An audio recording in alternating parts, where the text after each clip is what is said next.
Later. It's been real. And it looks like we are live. See, this is what we're doing. We're having fun here. Welcome to the Duda webinar on paid media in 2023. We're here to have some fun. We're here to talk about some topics. There's some pretty good guests here. Brought in some friends who we like to fool around and have fun in our work lives and in our personal lives. So happy to have these two on board. Um, we're gonna wait a little bit for some late stragglers to come in. We understand it's a work day, so we appreciate you joining us.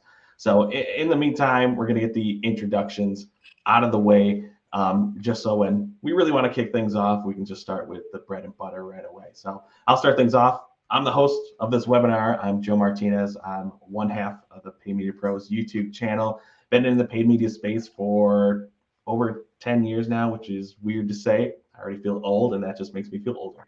Um, I've spoken in a bunch of blogs that you may have read in terms of either WordStream, Social Media Examiner, PPC Hero, Search Engine Land, many more, and speaking at conferences.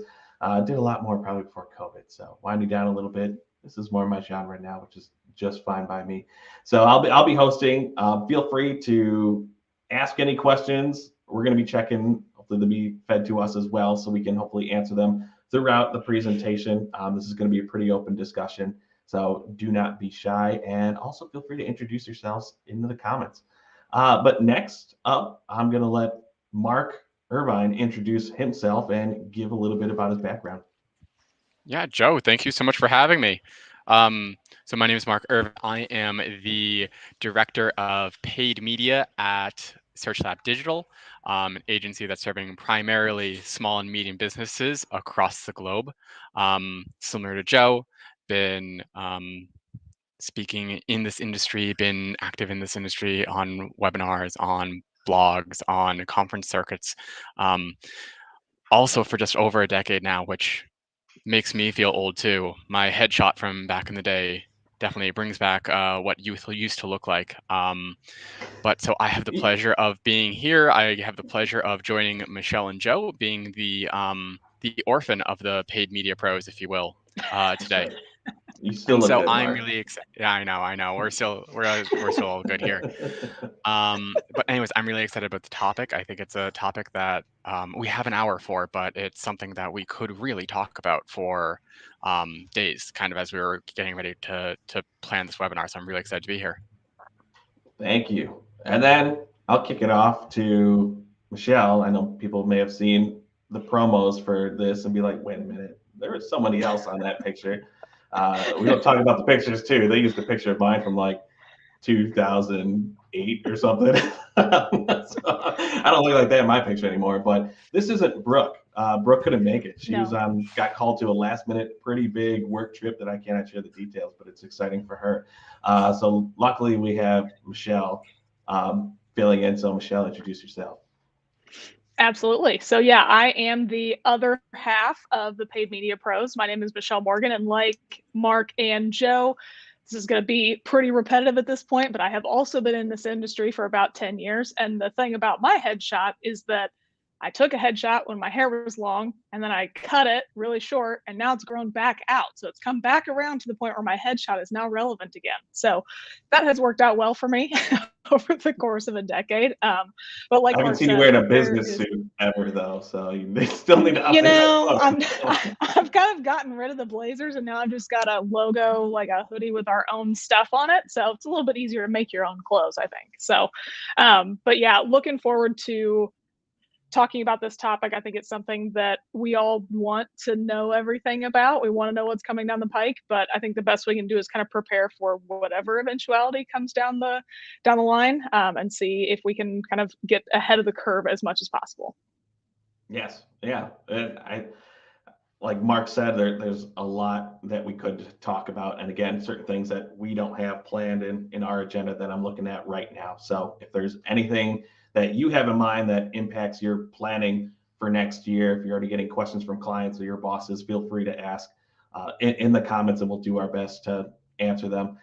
I think the beauty of having Mark and Michelle on this is that we have different experiences currently as well as our previous backgrounds and other clients that we've worked on. So we have different perspectives here, especially with what we're working on right now, that we can offer different points of view that can hopefully help you with your planning now, because hopefully you are planning for next year starting now, because we're already getting into Q4. So that being said, I think it's good time we start jumping in. I'm just going to be asking questions. Again, open discussion. I'll probably kick it off to someone again. If we can start showing my slides, and don't worry, these slides are just going to be guiding us to keep on track of what we're talking about. At any point, if you do want to reach out to us, those are our Twitter handles at the bottom of these slides. They will always be there. Fairly easy to find us on Twitter. And if you want to follow up with any other questions that you did not feel comfortable asking about during the presentation, feel free to follow us there, find us there, and we'll do our best to follow up. So we're going to start talking about this year before we start talking about next year. I think there's a big thing in the media right now, or paid media space. Have you guys heard about this thing called automation? A lot of people are on the social media space. They're saying, we love it, it's working great. Other people are saying, we hate it, it's awful, the world is ending. So I want to kind of get your perspectives, and Mark, you can kick things off. How has automation impacted your campaigns this year so far? Yeah, I mean, this is one of those things. It's a contentious conversation, right? There's a lot of people who are going to love it, and there's a lot of people that are absolutely going to hate it. I think that if we talk about 2022 and we talk about the automation that's happening now, the truth of the matter is that a couple of years ago, most people who advertise did not spend hours in Google ads, in Bing ads, in Facebook ads, going and adjusting their campaigns. Most people very genuinely spent very little time. I think that the stat from Google was that 85% of people didn't log in over the course of 90 days. So automation is definitely helping a lot of small, medium businesses who would otherwise not be doing anything, do something, get something done. That automation is certainly better than absolutely nothing. That said, as a professional who's been doing this for a decade and since 40 hours a week doing this, automation is definitely hindering a lot of the work that I would traditionally do in these accounts when it comes to bid management, ad copy, even some things like campaign creation and controlling where my ads even run is definitely impacted by my campaigns these days. I think we're definitely going to get to that point a little bit deeper further on. Michelle, do you have anything to add there in terms of how automation is impacting current campaigns that you're running right now? I think that a lot of what Mark said is exactly the same experience that I have. So there's a lot of levers that I feel like we used to pull when it came to campaign optimization around ad copy, bid management, that sort of thing, that are kind of going away a little bit, or at least are being ruled out because of utilizing like automated bid strategies as opposed to manual bids. Sometimes they just do perform a little bit better, but you lose some control over what you'd like to do. So as a pro, I don't really love that. But as long as we're getting good performance for our clients, then that's okay, I guess. But I think one of the other things that's kind of impacted is, you asked about how it's impacting the campaigns that I'm running now. And I think that if anything, it's making me run more campaigns, if that makes sense. Like there's so many new campaign types coming out that I wouldn't really be doing my due diligence if I didn't at least test some of the new campaigns coming out. So like Performance Max, that sort of thing. Have a handful of campaigns that are running that are basically just tests that I wouldn't normally be running, but since they have been touted as such a great success from Google, and Google ends up emailing my clients directly, which is always super fun. It kind of ends up being part of my job to do what Google suggests, whether I want to or not. So I think there's a lot of additional testing and trying to at least dip my toe in the new campaign types water, even if it's something that I wouldn't normally have done because it might not be like the most natural fit for individual clients. Yeah, and I'm going to have you keep going on that one as I update the slides. So that kind of transitioned into what we kind of do now. Like, what are you automating today? What aren't you automating? Because and this will tie into what you do to plan for 2023. Totally. So some of the things that I am automating, I do utilize a number of the bid strategies. I've found that my clients that still have a good amount of conversion volume coming through, the bidding algorithms do a pretty good job of getting me the returns that I need, or at least the leads at the target CPA that I need for the most part. So that's something that I end up automating. And now that we have to use responsive search ads, I do utilize some of the, I kind of have a different approach on that. I've got like one variant that nothing is pinned, but then I have another one where things are pinned so that it's kind of got a Jesus take the wheel option, and then something that at least I control a little bit. So I feel a little bit better about that. But I work almost exclusively in the lead generation space. And one of the things that I'm not automating and really can't automate is the optimization toward better quality leads. There just hasn't been a good setup process for passing latent MQL, SQL conversion funnel data back into the platform to where it can optimize for good leads. It just ends up optimizing for leads. So in a lot of ways, I kind of have to let in platform help me optimize to the lowest cost lead that I can get and trying to get the right amount of volume. But then I do have to go in and manually sometimes cut off campaigns that are optimized or generating a lot of leads, but the quality of them is low. Or I need to make some optimizations that might go directly opposed to what the automation wants me to do because the leads that it's generating are just bad. So that kind of ends up being where I automate some stuff, I utilize what I can in the platform, but when it comes down to what actually drives the bottom line for my clients, I end up having to do a lot of that manually. Okay. Mark, what about you? Yeah, I mean, I want to kind of expand on what Michelle said here. Like, this is one of those things that I remember as we talk about, we've been doing this for a decade. I used to very proudly use manual bidding all over the place. I think I had like one account that had something like 20,000 keywords, and I very proudly did manual bidding because it was the best bidding option that existed at 2014, 2015, 2016. But then I go back and if I were to check my work on that, did I manually update 20,000 keyword bids every single day, every single month? No, I didn't. I absolutely didn't. And so actually, this is a place where I embrace optimization, automation a whole lot more than I previously did, where now I kind of have this litmus point of maybe I'll manage a campaign or really a very, very high funnel, very high traffic campaign with a very small set of keywords manually, but I still automate 90% of that. And same kind of deal with what Michelle was saying about her ad copy is, yeah, I definitely am pinning a lot of my strategic ad copy that I know is going to get a lot of eyes on it. But that fringe ad group that might only get a dozen clicks or a dozen impressions even over the course of a month, I'm not actually going in and checking that. I'm glad that Google is in there automating a lot of that. I don't know, Michelle, as you kind of think about like what your litmus point for testing or for trusting automation with like bidding, for instance, like what's the litmus point for you of like when do you let Google take the wheel versus yourself?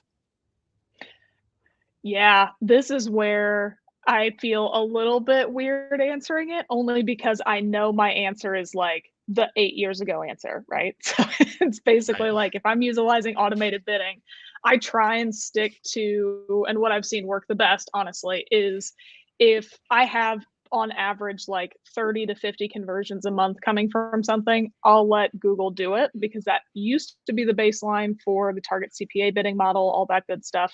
Now Google says it can optimize even if you have zero account history, which seems questionable at best. But anyway, so that's usually kind of my baseline is like if there's on average a conversion a day per month, something like that, that's usually about where I am. Things below that, I might group them together into a bidding strategy that kind of lumps them all together so it does get me there in a handful of campaigns instead of something else. But that usually ends up being anything below that kind of ends up being something where I want to control it a little bit more.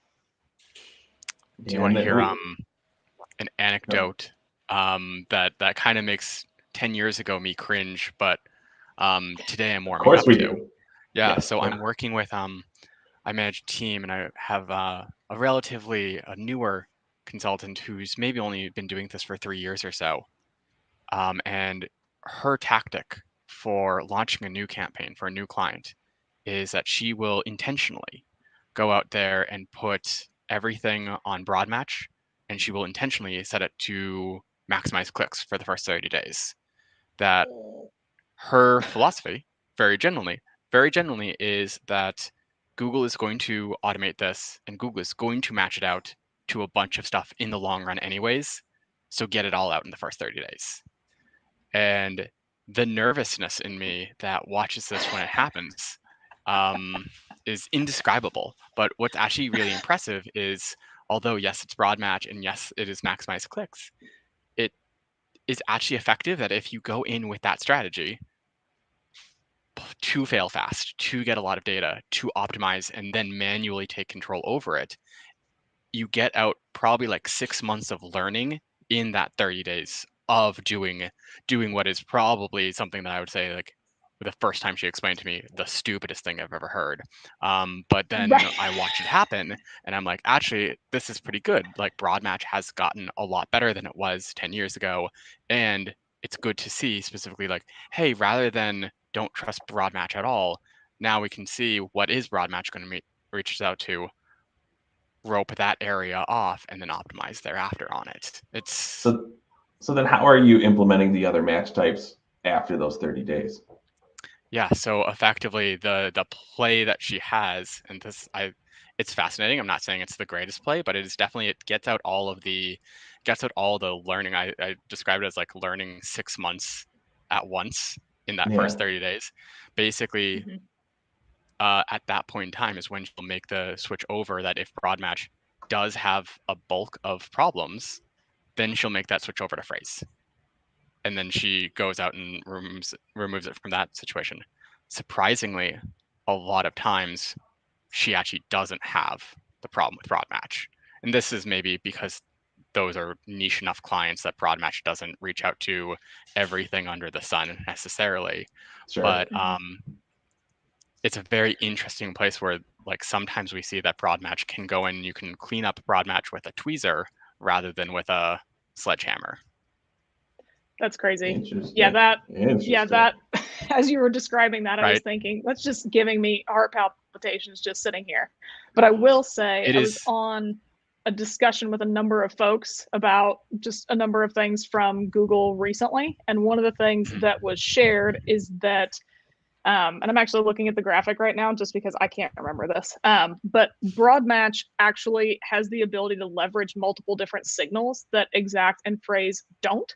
So, like, landing pages as a filter, other keywords in the ad group, previous searches, and the user location. Broad match can learn from those, but phrase and exact cannot learn from those pieces. So it's almost like Google has made broad match smarter than the other match types, it feels like, purposefully, because, like, why wouldn't you have those other match types be that smart as well if you have the ability to have broad match be that smart? But I think that that's kind of leaning into the idea of, yeah, that is probably going to go back to the idea of utilizing broad match by itself to start off. And even though I probably would pass out if I set up an entire campaign on broad match just to start. I mean, just, man, Yeah. how do you, I mean, have you ever, I- how do you, I don't know. It's I'd have a hard anxiety. time framing It's that to a anxiety, client and and being like, yeah, we're gonna just let Google do it for 30 days, and when we might not get anything, but we'll see. Like, just Yeah, have a hard time with that. I've had clients in the past that, they were running stuff on their own. Agencies I was working for at the time took them over, and there were pure broad match campaigns that were working phenomenally. I had one client that had lighting fixtures. There was one standalone broad match campaign that was almost 20% of the total revenue of the company, not within Google Ads, the company. The thing there is, since they were so hands off, they had that broad match campaign running for 5 years plus at that point. So it had learned very well. And there was another account similar. This is how the planning part for certain accounts, you're gonna have to look within your own businesses and decide do you have the 5 years, the 6 months, to Mark said, potentially the 30 days to spend and learn without money. It all could depend on the budgets, who you have to answer to, those sort of things. So we know the term in paid media, guys. It depends, right? So you're gonna have to look at those scenarios, and there's other things that can be automated besides just bid strategies and what we're seeing with match types and everything, and those types of campaigns. I think of, well, now they're now called assets instead of ad extensions, but you got to dig within the settings to see if those are being automated. You have to look within your auto apply section of Google wants you to check all those boxes and say, nope, we'll handle all of those things too. So that's something that is always to consider of like, yeah, I'm fine if you want to get rid of keywords I haven't run in the account for a year. Go ahead, remove those from my account. I'm okay with you removing negatives if it's blocking out keywords. I'm cool with those accounts, or those changes. I'm the type of person where like I still want to have that control, and once I'm comfortable with the automation, then I'll turn it on afterwards. Is there anything that like is just like sacred grounds, like this is not up for discussion, you would not automate in any capacity? Ooh, we're coming with the hot questions. I think in a lot of ways, ad copy is one of those for me. Like I know that we do that for like DSA, but that relies a lot on what you've already got on the page and like your headlines and the meta descriptions, all that kind of stuff. I think I have too many folks that are, for better or worse, too precious about their own brand and how they frame themselves, to the point where like letting Google write copy for them is just not gonna happen. Like there needs to be some amount of control. I will look at the suggestions that they put together in the recommendations tab, but going back to the idea like Joe was talking about, I'm not gonna let them apply those. I'll have to send them to the client. We might get some good ideas from it, but I'm not gonna let you just auto apply that to the account. Did you have an example, Mark?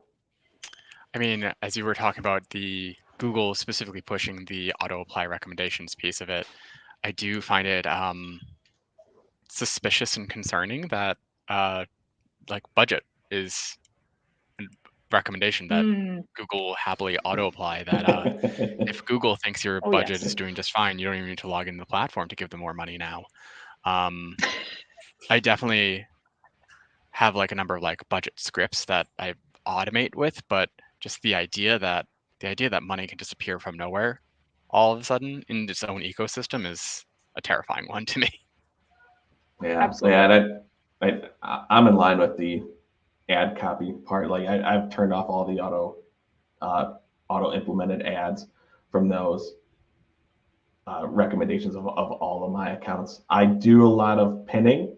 I'm okay giving them the option to choose there, but when I see an ad preview within my own account or one in the wild where it's literally the same headline 3 times in a row, I just think that looks horrible. And there's so many brands out there that are running those not knowing that it's going to happen like that, and it can make your ad look bad because they just don't have the experience to say my headline should be legit unique. And yes, they tell you that within the ad score section when you're creating a responsive search ad. However, they don't really say, people are still stuck in like the ETA mode, the expanded text ad mode, where I would have 3 different types of sayings and not repeat the same thing. So we're just trying to fill in the amount of rows that they give us, because that's another section of your ad scores, sometimes the quantity of it too, which has a wonderful impact on how people manage their accounts.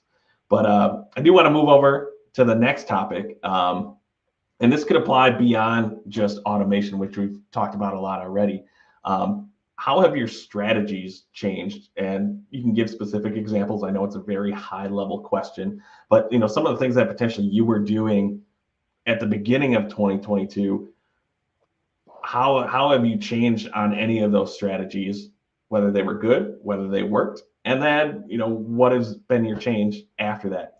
I can start off with one example is I've been mostly lead gen accounts for the year. In a vast majority of them, we've tested Performance Max.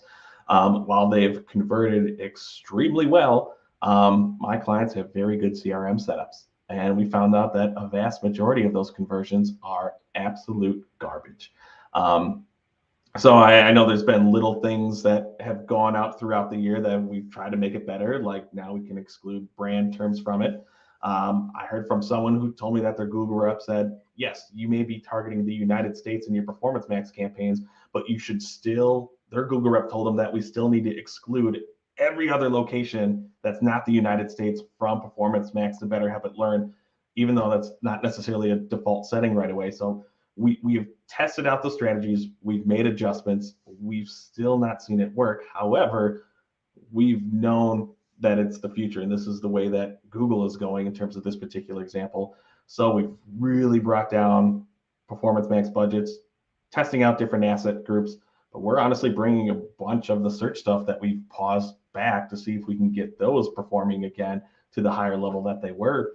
And that's just one of our experience of we try to do what Google says because we see the writing on the wall, but sometimes sticking with our tried and true methods have worked a lot better.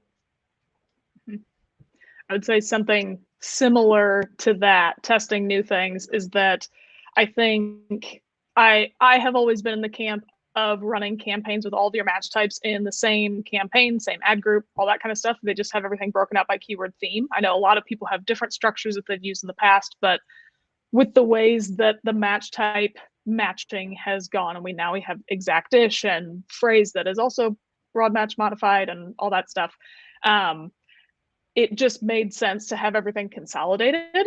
And that said, with the push of broad match, because Google is leaning into it so hard, I am worried that we are going to be forced to use just broad match at some point, or some version of it is going to take over and we're not going to have as much volume coming through exact and phrase. We'll see if that actually comes to fruition. But one of the things that I am changing is I'm effectively treating broad match like I've treated DSA for a really long time. If I have some good performing exact and phrase match keywords, I'll create a separate campaign for those keywords that is just broad match. That way I control budget, I can control the negative keywords to exclude the exact and phrase versions that I have in a different campaign, and set it on its way and see what it can do. That way, whatever volume is associated with it will not, for the most part, be stolen from the existing campaign that has been there for a long time. It should be all net new positive.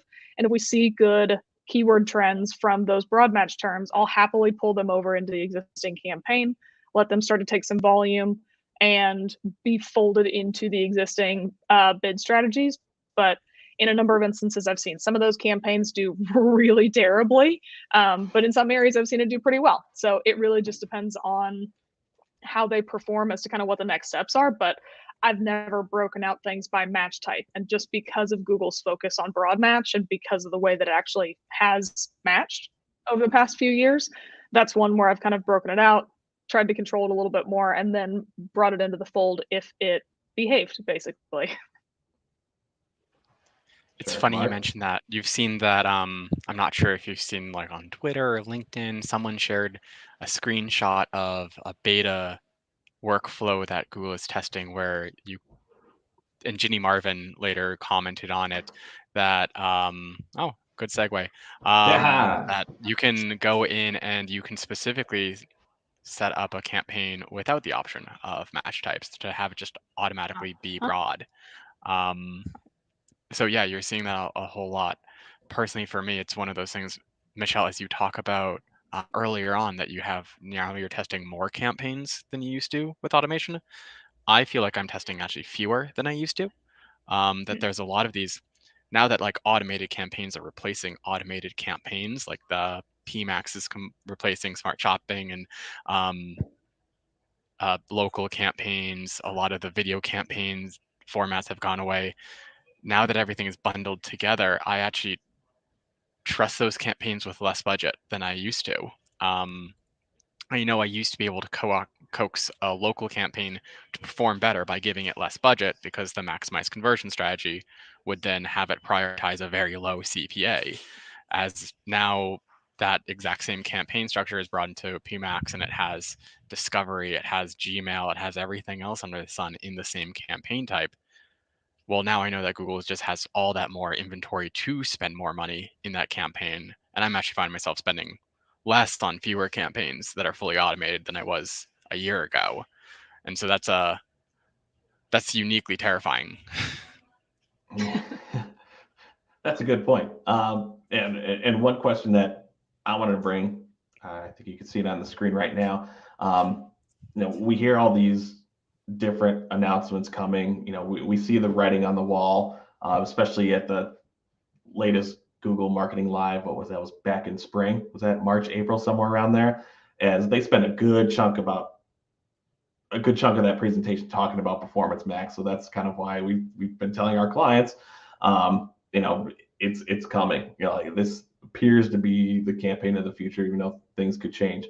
But how are you telling? And we say clients because we all work with clients, but think of this in terms of your own accounts that you're managed for everyone that's watching. Are there ways that you're thinking about telling your bosses, your coworkers, your clients, how are you relaying this information back to them so they can prep for it? And then what advice are you giving them so that they can do as much as they can to prep for potentially more scenarios with much less control?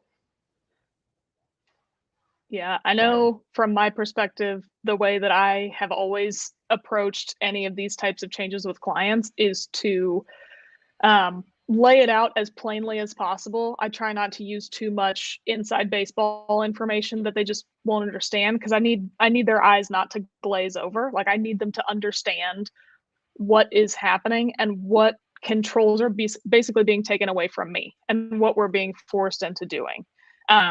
I need to tell them what has changed, give them the best understanding I can at the level that they need it to be, or at least the level they can understand. Some folks that I've worked with have been running their own campaigns and they just don't have time for it anymore. So they understand what's going on. I can be a little bit more specific with them.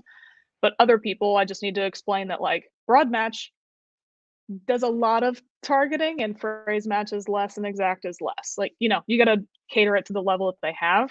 But then I try and then make those conversations the next step of how can you help me, or what would help me still do a good job for you? Like if we're being forced to utilize a lot more creative assets, I'm going to need you to either figure out what your brand feel is, get somebody to design on your team, look to find an external freelancer that can help you with creative, because creative is going to set you apart from your competitors. Or do we really need to do like a website refresh? Are you just going to get trounced because your website isn't going to be a good fit for this type of thing? I try to make it something that is laying out very bluntly what is happening, what that impact is going to be, and then talk about how they can set themselves up for success. Because no matter what happens, it doesn't matter how loud you kick and scream and complain about it, it's not going to change. And all the other companies are going to pivot. So if you don't, you're going to get left behind and it's going to be even worse for you. It's better for you to just adapt to it quickly, test new things out, get your creative in line, get all the different automation pieces that you need to get all the data signals that you need, and lean into it. Mark, how are you communicating with your team, your clients, your boss? Yeah, I mean, a lot of this, it really depends on the timeline in which like I think they're going to hear about it anyways. I always want to, again, I'm a partner to my team, to my clients, to my boss, all of that. But I will definitely say that if you told me tomorrow that match types are going away, um, my immediate reaction would be terror before I come up with a solution. And a lot of this comes down to, well, how is Google, how is Microsoft, how is Facebook, how is these platforms communicating out more broadly about these changes? I think that like even on this webinar, we've talked a whole lot about responsive search ads. We've talked a whole lot about Performance Max, because we've had to communicate that out to our clients, because that's been something that Google reps, if we don't communicate out to it, then they're going to hear from Google, they're going to hear from the industry, they're going to find out some other way. Whereas then there's a lot of these other changes.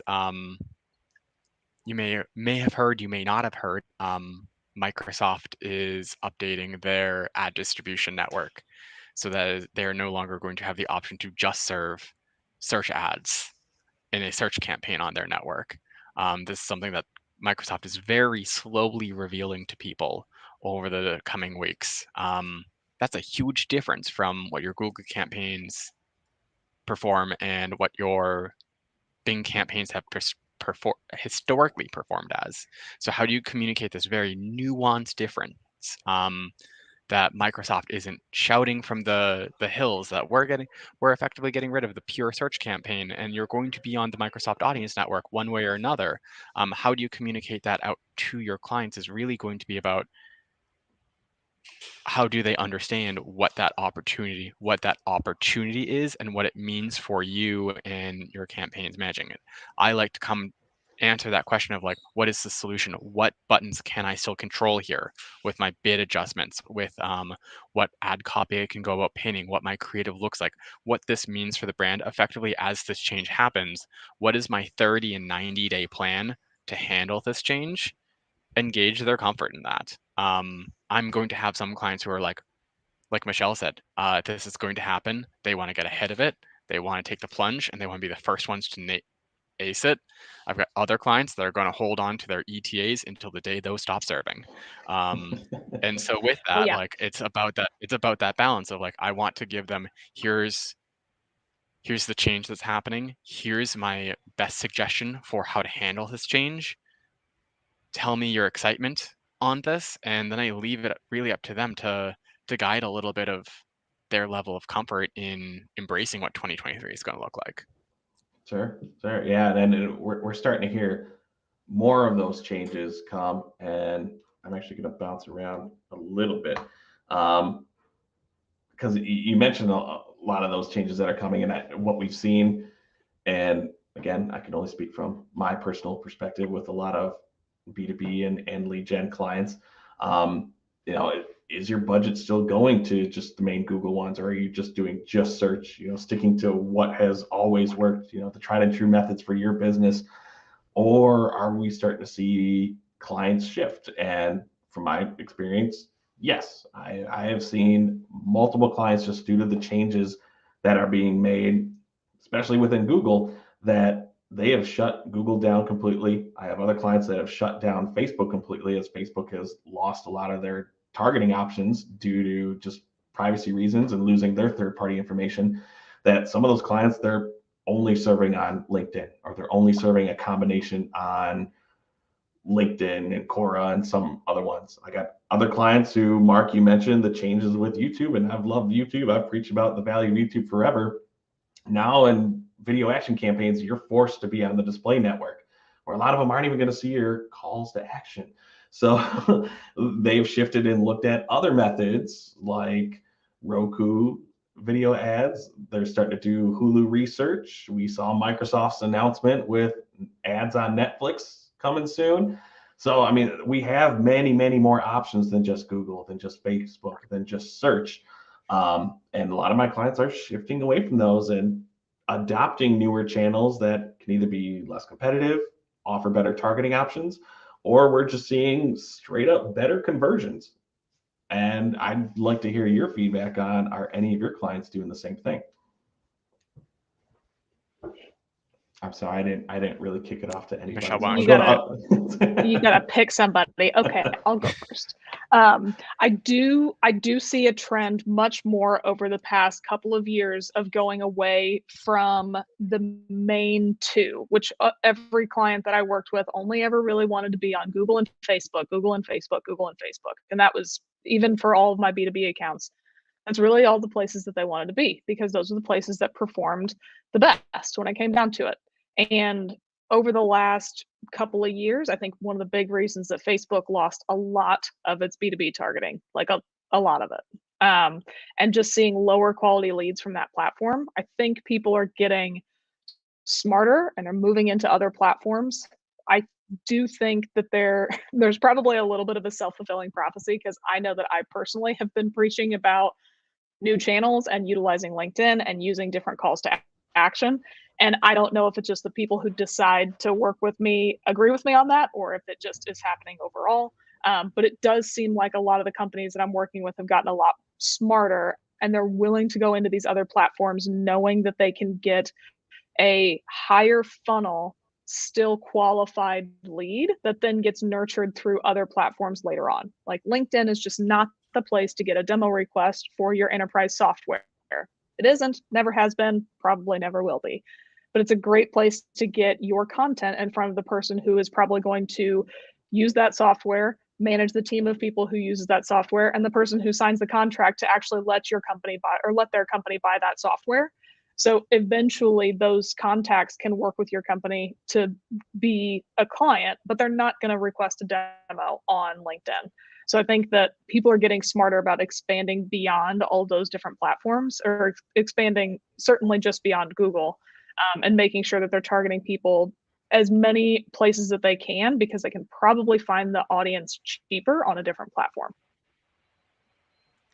Yeah, I'll say it's Michelle, it's not just you as a self-fulfilling prophecy. Like, I specifically spent years preaching an omni-channel approach towards marketing, that your customers aren't just on Google, but they are on Bing and they are on Facebook, and people are all over the place. Really, over the past 2 years, really, I think the catalyst was probably the iOS 14.5 updates, but a lot since then, as we talk about privacy, as we talk about a lot of deprecated things outside of first-party data in terms of tracking, we really have lost a lot of that on a lot of the tertiary networks, even on Facebook, that I've seen, at least in my experience, a lot of clients whom were eager to have more of an omni-channel approach, now reassessing that approach of they're cross-channel, but they're not omni-channel. They're choosing which platforms actually allow me the kind of ad, the kind of messaging, and the kind of media that I want to go about buying. And I think in a way, as these platforms go about bundling these campaigns together, these different ad types together, this different media together, they're doing themselves a disservice by removing that choice from clients who specifically do want to go in and be that specific type of media buy exclusively. Like, I've followed Joe for years, and Joe, I've heard you give effectively act as the evangelist for YouTube ads for a long time. To hear that you no longer can evangelize YouTube ads in the same way that you used to for years, and that you're finding your clients are now not just on YouTube or spending that money on YouTube, but they're looking to other OTT providers that are a little bit more flexible or a little bit more traditional in that buy. It seems like a step back in terms of how these giants in the industry could position themselves. Yeah, and I think it's crazy. I think of the Hulu example is, if anyone's interested in decent video advertising, on TV and everything, check out Hulu, because you can go to I think the Hulu ads website still and look at all the different ad templates that you can have while your video ad is running on someone's TV. Ways that you can promote different images next to it, ways that you can add a QR code to your video ad. So when people are sitting on a couch watching a video, they can hold up their phone, because everyone's got the phone in their hand when they're watching TV, and then re-engage with users. And that's stuff that I actually sat in a Zoom webinar, I don't know, it's well over a year ago now, with YouTube team members in the US and Zurich. And I told them about this. I was like, this is cool. Like, how come you guys aren't where's a QR extension or something? I guess QR codes are still relevant. And they're like, oh, that's a good idea. And then I actually see that there's less features now in YouTube, but we got vertical video, that's cool. We got that. You got what TikTok did 2 years ago. Yeah. So Right.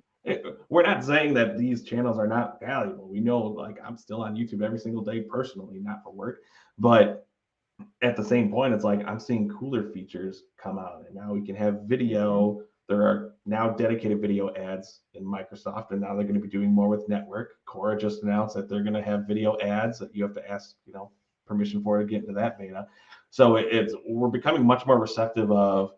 I think I used to be a pretty good Google fanboy, and now I can honestly say that's Google. That's probably one of the channels I work in the least. I think LinkedIn is the platform I work in now, just because we found quicker wins. And I think that's a good part, and something that we're going to recommend for planning for next year is doing the research. Like Mark said, your audience is going to be on many more channels than just Google ads or whichever one. Look at where those users are, find that audience across all those different platforms. And a lot of times we're finding that same user, that same target audience, for a hell of a lot cheaper, where we can better control the message, show them different, more engaging ad creative, and provide the experience that we want to, that we're starting to lose control of on platforms like Google, or we're starting to lose the good audience targeting that we used to have on a platform like Facebook.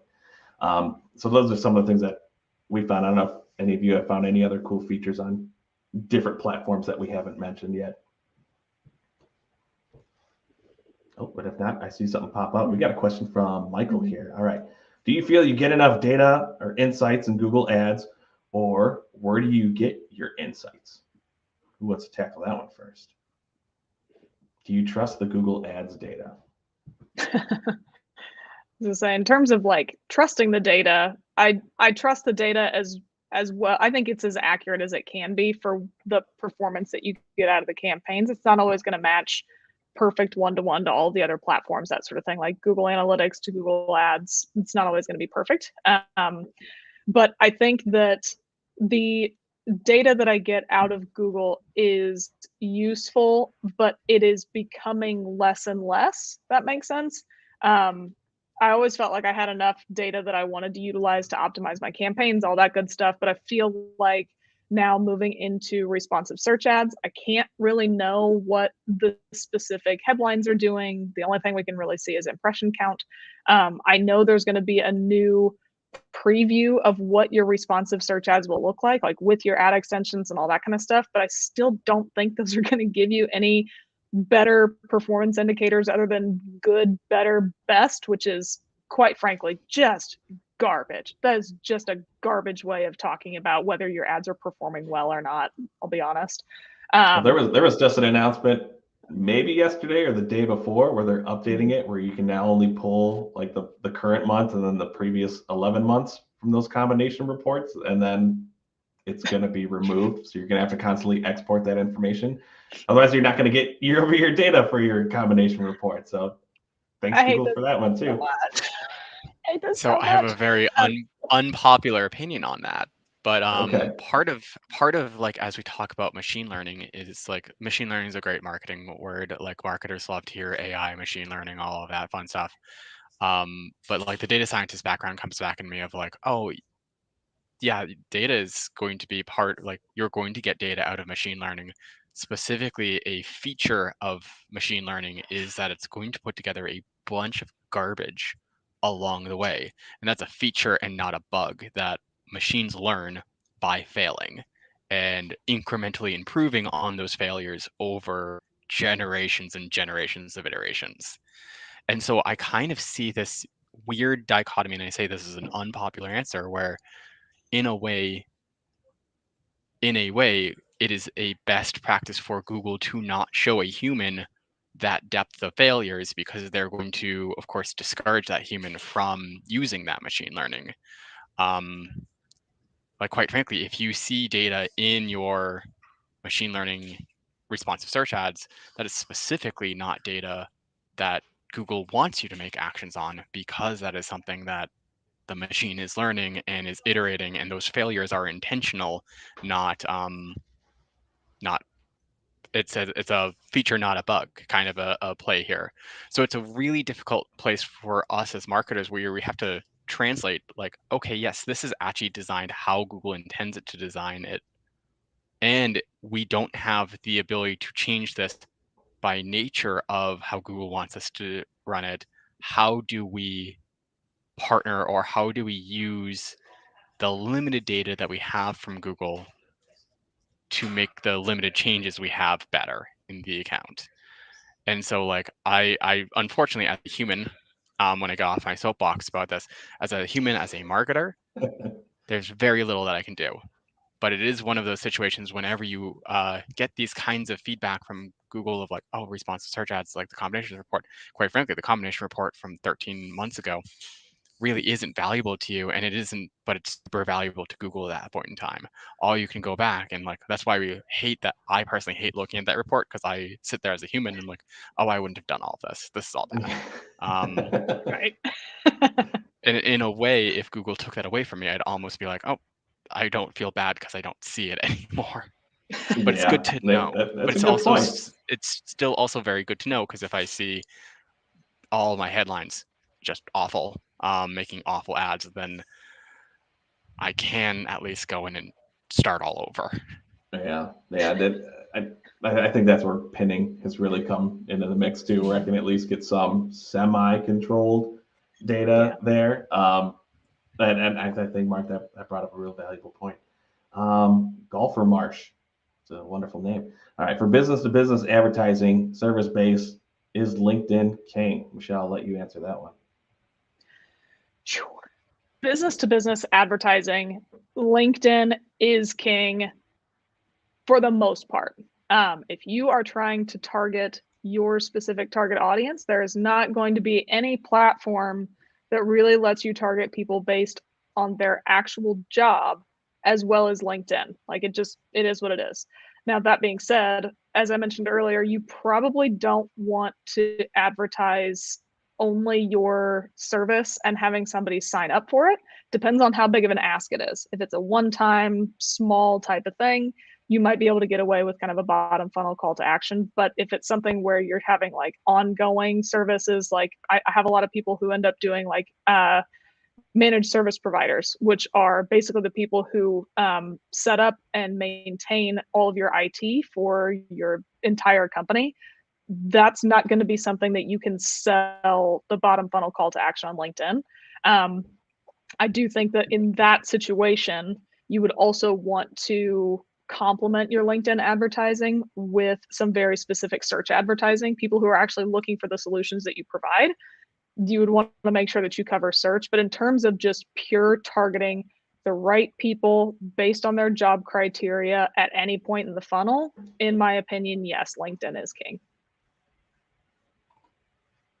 I was going to kind of tie that in too. And like one of the ways that, a strategy that we have done now that we're, privacy is really something that we haven't covered in here because that could be a whole other beast in its own. But as we're losing ways to collect people's information, we know that first party data is really, really important. And I mean, that's really how we're utilizing that with LinkedIn right now, Facebook, if we're still doing it. Kind of what Michelle said earlier is, LinkedIn could be a good way to introduce that user and then find them on other channels. So sometimes we'll start off with LinkedIn, but we're still doing retargeting on Facebook, knowing that that person filled out this specific form on LinkedIn first. So collecting that first party information, or we're building our customer list to use on how many channels can use customer match now. It's a lot now. It's more than just Google, Facebook, and LinkedIn. So has this been a strategy just due to all the privacy rules and third-party cookies going away, audiences going away in specific channels or just not being as valuable? Have you done anything more with any of your clients to do this? Mark, I could start with you. Yeah, for me, I feel like it's not a conversation of like, what can I do more with first party data at this point in time? Like we've been dealing with both from the legal perspective and from just a best practices perspective of being better collecting consent, being better at organizing and keeping first party data to build out those audiences specifically as, Google, Facebook, any individual player in this space may go about deprecating any part of your third party tracking or third party cookies or anything like that. For me, it's a whole lot about being less reliant on that third party data. This isn't 2012. You're not out there buying Polk data. You're not out there buying Experian data. You're not out there buying Nielsen data. A lot of the stuff that I think that traditional media, terrestrial media really has relied on and has really coasted for decades on. It snuck into the digital game. And I think that this is really over the next 18 months, how do you break up with them? Yeah, Michelle. I think in a lot of ways trying to make sure that we've got the first party data coming in, because I like the idea and the way that Mark phrased it is being less reliant on that third party piece.